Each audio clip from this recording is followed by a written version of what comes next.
요한복음 15장 18절에서 27절까지의 말씀을 제가 봉독하겠습니다. 세상이 너희를 미워하면 너희보다 먼저 나를 미워한 줄을 알라. 너희가 세상에 속하였으면 세상이 자기의 것을 사랑할 것이나 너희는 세상에 속한 자가 아니요 도리어 내가 너희를 세상에서 택하였기 때문에 세상이 너희를 미워하느니라. 내가 너희에게 종이 주인보다 더 크지 못하다 한 말을 기억하라. 사람들이 나를 박해하였은즉 너희도 박해할 것이요 내 말을 지켰은즉 너희 말도 지킬 것이라. 그러나 사람들이 내 이름으로 말미암아 이 모든 일을 너희에게 하리니 이는 나를 보내신 이를 알지 못함이라. 내가 와서 그들에게 말하지 아니하였더라면 죄가 없었으려니와 지금은 그 죄를 핑계할 수 없느니라. 나를 미워하는 자는 또 내 아버지를 미워하느니라. 내가 아무도 못한 일을 그들 중에서 하지 아니하였더라면 그들에게 죄가 없었으려니와 지금은 그들이 나와 내 아버지를 보았고 또 미워하였도다. 그러나 이는 그들의 율법에 기록된 바 그들이 이유 없이 나를 미워하였다 한 말을 응하게 하려 함이라. 내가 아버지께로부터 너에게 보낼 보혜사 곧 아버지께로부터 나오시는 진리의 성령이 오실 때에 그가 나를 증언하실 것이요 너희도 처음부터 나와 함께 있었으므로 증언하느니라. 아멘. 복음 중에 복음으로 알려진 요한복음 3장 16절을 보면 하나님이 세상을 이처럼 사랑하사 독생자를 주셨다, 그렇게 말씀하고 있죠. 여러분, 예수님께서 세상에 오셨는데 모르는 백성에게 온 것이 아니잖아요. 자기 백성들에게 오셨습니다. 무엇보다 하나님께서 오래전 구약의 선지자들을 통해서 장차 너희에게 메시아를 보내겠다 약속하신 그 약속이 때가 이르러 그 아들을 보내신 거예요. 그런데 예수를 대하는 당시 사람들의 반응을 보면 환대와 영접이 아니었다는 거예요. 요한복음 1장에 보면 이렇게 기록을 하고 있죠. 세상이 그를 알지 못하였고 자기 땅에 오매 자기 백성이 영접하지 아니하였다, 이렇게 말하고 있어요. 여러분, 이상하지 않습니까? 하나님께서 약속한 그 메시아를 때가 이르러서 세상에 보내셨는데 왜 세상은 그를 알지 못하였고 영접하지 않았느냐 하는 거죠. 요한은 어떻게 얘기를 하냐면 예수님을 빛에 비유하고 있고 세상을 어둠에 비유하고 있습니다. 여러분, 빛과 어둠은요 공존할 수가 없습니다. 여러분, 새벽 기도를 준비하는 분이 이 예배당에 들어와서 불을 켜는 순간 어둠은 사라지는 거예요. 그리고 불을 끄게 되면 순식간에 빛은 사라지고 어둠이 찾아오게 되는 거죠. 그런데 여러분, 빛과 어둠이 공존할 수 없는데 어둠 가운데 있는 세상 가운데 빛이 오셨다는 거예요. 그러면 세상 속에 있는 사람이 빛을 봐야 되는데 보지 못했다, 알지 못했다, 이게 가능한 이야기겠습니까? 이유가 있다면 이런 것밖에 없겠죠. 자기 눈을 감고 있거나 빛을 등지고 있거나 둘 중에 하나겠죠. 요한복음 3장에 보면 구체적인 이유를 이렇게 얘기합니다. 그 정죄는 이것이니 곧 빛이 세상에 왔을 때 사람들이 자기 행위가 악함으로 빛보다 어둠을 더 사랑한 것이라. 악을 행하는 자마다 빛을 미워하며 빛으로 오지 아니하나니 이는 그 행위가 드러날까 함이요. 여러분, 예수님께서 모든 사람을 위해서 세상에 오셨지만 모든 사람들이 저절로 구원을 받는 것은 아니라는 거예요. 어떻게 구원을 받습니까? 빛 앞에 나를 세우는 거예요. 그리고 나의 허물들을 예수 앞에서 고백하고 고침을 받는 사람들 구원을 받지만 자신의 악을 버리지 못하고 어둠 속에 머물러 있는 것, 계속해서 머물러 있는 것, 그거 자체가 뭐예요? 그게 정죄이고 그거 자체가 심판이 된다는 거예요. 여러분, 예수님께서 세상에 오셔서 세상 사람들에게 뭘 요구한 바가 있습니까? 없잖아요. 예수님이 스스로 뭐라고 말씀하셨냐면 나는 너희에게 섬김을 받으러 온 것이 아니라 섬기러 왔다라고 말씀을 하셨어요. 그런데 세상은 예수를 어떻게 대했습니까? 미워했잖아요. 적대시했습니다. 그리고 공격했어요. 그리고 결국은 십자가에 못 박아 죽이는 만행을 저지른 거죠. 여러분, 왜 이렇게까지 하는 것입니까? 자신들이 만들어 놓은 세상의 질서가 있어요. 그 질서에 대해서 예수님께서 지적하시잖아요. 잘못되었다, 하나님이 싫어하신다, 고쳐야 된다 라고 말씀하셨죠. 그러니까 뭘 보여주는 거예요? 우리가 만들어 놓은 질서를 반대하고 지적하는 자는 이렇게 될 것이다 라고 하는 경고형으로 예수님을 죽인 거죠. 그렇다면 이 땅에서 예수님을 빛으로 영접하고 따르는 사람들에 대해서 세상은 어떻게 반응하고 어떻게 대우를 하겠습니까? 예수님께 저질렀던 그런 만행과 동일한 반응을 보였겠죠. 오늘 보면 18절 말씀해 보시면 세상이 너희를 미워하면 너희보다 먼저 나를 미워한 줄을 알라. 여러분, 거짓이라고 하는 것은 그 거짓 자체로 머물러 있는 것이 아니에요. 점점 거짓은 커지게 됩니다. 악은 어떨까요? 바늘도둑이 소도둑 되는 것처럼 악도 점점 커지게 되는 거예요. 그 근본적인 이유가 어디에 있냐? 단순한 거예요.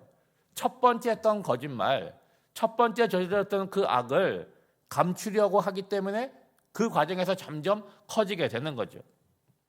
여러분, 예수를 죽인 세상인 뭐라고 얘기합니까? 예수님에게 문제가 있다고 얘기하는 거예요. 그걸 정당화하려고 자기 변명을 하고 이유를 댑니다. 그러면 여러분, 그 사람들의 입장에서 예수에 대해서 그분이 옳았고 그분이 의롭고 그분이 우리를 구원한 분이라고 자꾸 언급하는 사람이 나타나게 되면 어떤 마음이 되겠어요? 불편하잖아요. 예수에 대한 이야기를 아무도 하지 말아야 되고 만약에 한다면 자기들과 같은 이야기를 해야 되는데 예수님이 옳다고 얘기하니까 그거 불편하니까 미워하게 되고 공격하게 되고 입을 막게 된다는 거예요. 여러분, 세상을 이렇게 살아가는데 우리가 세상을 악하다고 할 때 그 세상을 살아가는 입장에서 악한 쪽에 마음을 두고 살아가면 어떨까요? 세상과 똑같으니까 큰 불편함이 없을 거예요.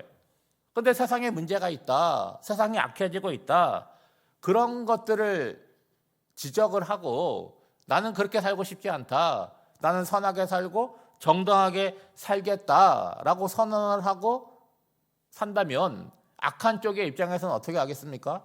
불편하게 여기고 그리고 공격을 하게 되겠죠. 여러분, 19절 말씀이 바로 그 말씀이라는 거예요. 세상 속에서 내가 어떤 위치에 있고 어떤 대접을 받느냐, 그것이 결국 세상 속에 살아가는 나의 정체성이라고 하는 거예요. 여러분, 세상이 원하는 사람이 되면 아무런 불편함이 없는 거잖아요. 그렇죠? 그들과 함께 어울려 살아가면 되는 거 아니겠습니까? 그런데 오늘 말씀해 보면 우리는 세상에서 택함을 받고 부름을 받은 존재라는 거예요. 다시 말하면 세상 속에 살아가지만 세상에 속한 존재일 수가 없다는 거죠. 그러니까 자연스럽게 세상은 우리를 어떻게 대한다는 거예요? 미워하게 된다는 거죠. 여러분, 이렇게 한번 생각해 보세요. 예수를 안 믿었으면 아무것도 아닌 그런 나의 행동이 예수를 믿기 때문에 문제가 될 그런 상황들이 있어요. 세상에서는 당연하게 여기는 그런 자리들이 있습니다. 그런데 나는 어때요? 예수를 믿기 때문에 고민하고 갈등하게 되는 거예요. 그렇게 고민하고 갈등하는 나의 모습에 대해서 세상은 뭐라고 얘기합니까? 아유, 까다로운 사람, 아유, 저 사람은 좀 불편한 사람, 재미없는 사람, 그렇게 인정을 받는다는 거예요. 그러니까 예수를 믿기 때문에 사회생활을 하면서 안 할 수도 없고, 그리고 그들과 똑같이 살 수도 없고, 그 갈등 속에서 우리는 계속해서 살아가는 거예요. 제가 지난주에 5060이 모였을 때 그런 말씀을 드렸습니다. 어차피 세상 속에서 우리는 재미를 찾을 수 없다는 거예요. 그러니까 신앙 공동체에서 서로 교제하고 서로 나누면서 즐거움, 신앙의 즐거움을 찾아야 된다, 그런 말씀을 드렸어요. 여러분, 이에 대해서 예수님은 뭐라고 말씀합니까? 종이 주인보다 크지 못하고 보냄을 받은 자가 보낸 자보다 크지 못하다라는 말씀을 상기시키죠. 이게 무슨 얘기입니까? 우리는 세상 속에 살아가는데 나라고 하는 개별적인 존재가 아니라는 거예요. 주인과 연결된 존재이고, 그리고 내가 보내심을 받은 자라는 거예요. 보내심을 받았다라고 하는 것은 나를 보낸 분이 있다는 거 아니겠습니까? 그분과 연결되어 있는 존재임을 말하고 있는 거죠. 그러니까 세상 속에서 어떤 대접을 받느냐, 주인이 받은 대접과 똑같은 대접을 받는다는 거예요. 그리고 보내신 분이 받은 대접과 똑같은 대접을 받는다는 거죠. 그런데 여러분, 이것은 무엇을 전제로 하는 거예요? 내가 나의 주인이신 예수님과 나를 보내신 예수님과 똑같은 모습으로, 그런 마음으로, 그런 믿음으로 세상을 살아간다는 전제 하에서 하는 말이죠. 그러므로 내가 오늘 이 땅을 살아갈 때 바르고 정당하게, 다시 말하면 하나님의 말씀대로 살아가려고 애쓰면 애쓸수록 발생되는 어려움과 고난들이 있으니까 그거를 자연스럽게 알고 인내하며 감당해야 된다라는 말씀을 하고 있는 거죠. 여러분, 복음서를 보면 예수님께서는 두 가지 사역을 하시잖아요. 하나는 뭡니까? 천국 복음에 대해서 말씀으로 전하시잖아요.